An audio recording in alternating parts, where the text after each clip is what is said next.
Sabi nila, pag nag-alaga pa daw ng pusa, magkakaroon ka daw ng peace of mind.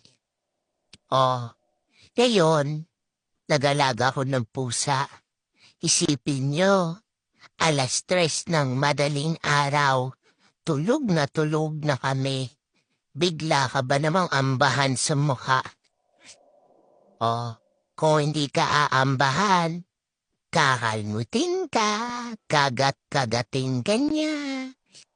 Kasi nga, gusto niyang makipaglaro ng 3:00 ng madaling araw. O, matapos kanyang gigisingin, sabay aalis na siya. O, kita niya?